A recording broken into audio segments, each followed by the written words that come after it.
پہلی بات یہ ذہن میں رکھ لیں، کوئی بھی کام دین کا بے سلیقہ نہیں، اس میں سلیقہ، اس کے ایٹیکیٹ، اس کے آداب جو ہے وہ موجود ہے، ذکر کے بھی آداب موجود ہیں۔ بھائی اگر یہ یوگے کے آداب ہیں کہ یوں کر لو، یوں کر لو، یوں کر لو، میں وہی سمجھتا ہوں اس کو وہ نام یوگا دیتے ہیں، ہم اس کا نام اللہ کا ذکر دیتے ہیں۔ ہمارے بزرگ فرماتے ہیں کہ سانس اندر جائے تو تم کہو یا حیو، باہر آئے تو کہو یا قیوم۔ وہ کہتے ہیں تب سانس اندر جائے تو کہو لا الہ الا اللہ، باہر نکلے کہو تو محمد رسول اللہ۔ یہ باتیں وہ ہمارے بزرگ بھی ہمیں بتاتے ہیں، اس کے بھی آداب سکھاتے ہیں۔ میں اپنے سلسلے کے ایک بہت معتبر اللہ جن کا نام حضرت شاہ کلیم اللہ جہان آبادی رحمۃ اللہ ہے، ہمارے سلسلے کے عظیم ترین افراد میں ہیں، ان کی کتابیں ہیں دو، مرقع کلیمی، کشکول کلیمی، یہ دو کتابیں ہیں۔ اس میں انہوں نے جس طرح کے ہمارے مزاج ہیں، ہم لوگوں سے آتے ہیں کہ ہمیں دم کر دے، ہمیں دعا کر دے، ہمیں تعویذ بنا دے، اس میں انہوں نے سب کچھ لکھا ہوا ہے۔ اسی میں انہوں نے ذکر کا طریقہ بھی لکھا ہوا ہے۔ وہ ذکر کا طریقہ کیا ہے؟ وہ فرماتے ہیں ذکر کا 3 سٹیپ ہے، اور یہ ہمارے عام لوگوں کے لیے، خاص کے لیے آگے کی بات ہے۔ وہ کہتے ہیں کہ 3 سٹیپ ہے اس کے۔ پہلا یہ ہے کہ تم ذکر شروع کرو تو پاکیزہ تمہارا جسم ہو، پاکیزہ تمہارے کپڑے ہو، پاکیزہ تمہارا مقام ہو، مجلس ہو، اور پھر اس کے بعد کیا ہے، خوبصورت جو لوگوں کے اوپر گناہ نہ گزرے وہ خوشبو تم نے لگائی ہوئی ہو، اور پھر تم کیا کرو، آنکھیں بند کر کے۔ ہاں یہ بھی آداب میں ایک بات یہ بھی شامل ہے، اخلاص۔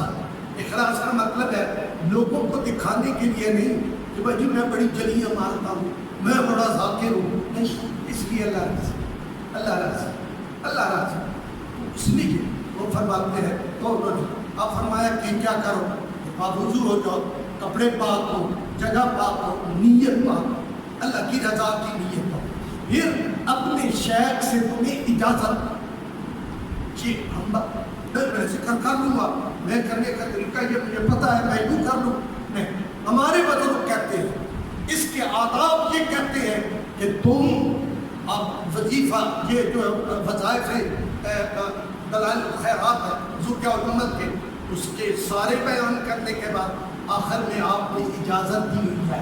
تو ہمارے سلسلوں میں کسی بھی وظیفے کا آغاز سے پہلے اور اس کے اختتام، اس کے لیے اپنے شیخ سے اجازت لینا بس ضروری ہے، تاکہ ان کی توجہ کے ساتھ آپ کا سلسلہ جڑے اور آپ ان کی برکتیں۔ پہلا سٹیپ کیا ہے کہ آپ آنکھیں بند کر لیں، 2 زانو بیٹھ جائیں، اور دونوں جس طرح تشہد میں ہم دونوں اپنے ہاتھ اپنے گھٹنوں پہ رکھتے ہیں وہ رکھیں، اور پھر یہ جو ناف ہے نا ہماری، اس سے آپ شروع کریں، کہیں لا الہ الا اللہ ہو، اپنا اس گردن کو اپنے دائیں کندھے کے اوپر لے جائیں، پورا موڑیں، اور پھر جب الا اللہ کہیں تو اپنے دل کے اوپر اس کی ضرب لگائیں۔ یہ ہے وہ طریقہ پڑھنے کا، اور یہ پہلا سٹیپ ہے۔ 3 بار پڑھ کے تیسری بار پڑھے محمد رسول اللہ صلی اللہ علیہ وسلم، 5ویں بار پڑھ لے، ہمارے ہاں 7ویں بار، کہ 7ویں بار جب لا الہ الا اللہ کہے تو 7ویں بار کہے محمد رسول اللہ صلی اللہ علیہ وسلم۔ اس کو کہتے ہیں نفی اثبات، ذکر نفی اثبات۔ جب یہ آپ کا سبق پختہ ہو جائے تو ذکر نفی کو چھوڑ دیں، صرف اس بات کو رکھیں۔ اس بات کہتے ہیں مثبت، پازیٹیو، اور نفی کہتے ہیں نیگیٹو۔ وہاں ہم نیگیٹ کر رہے ہیں، کوئی خدا نہیں، کوئی معبود نہیں ہے، کوئی ہمارا پالن ہاتھ نہیں ہے، ہم ہر چیز کو نیگیٹ کرتے ہیں، تو کہتے لا الہ، پھر کہتے ہیں الا اللہ۔ کون ہے وہ؟ ایک۔ یہ پہلا سٹیپ ہے۔ دوسرا سٹیپ کہ آپ نفی چھوڑ دیں، صرف کہیں الا اللہ، الا اللہ، الا اللہ، الا اللہ، یہ کہیں۔ پھر وہ کہتے ہیں کہ یہ جب پہلا سٹیپ ختم ہوا، دوسرا ختم ہوا، تیسرا یہ ہوتا ہے کہ وہ جو ذاکر ہوتے ہیں ان کے لیے پھر اتنا کافی ہوتا ہے، ہو اللہ، ہو اللہ، ہو اللہ۔ یہ تیسرا سٹیپ ہے۔ تو ذکر کا یہ طریقہ حضرت شاہ کلیم اللہ جہان آبادی رحمۃ اللہ علیہ نے یہ ذکر فرمایا۔ اور پھر اس کے بعد جو ہے وہ ذکر کے بعد آپ درود پاک پڑھیں، جو آپ کے مشائخ نے آپ کو وظیفے بتائے ہوئے ہیں وہ آپ پڑھیں۔ آپ کو پتہ ہے ہمارا وظیفہ کیا ہے؟ وہ ہے ہم کرتے ہیں سیدنا کریم صلی اللہ علیہ وسلم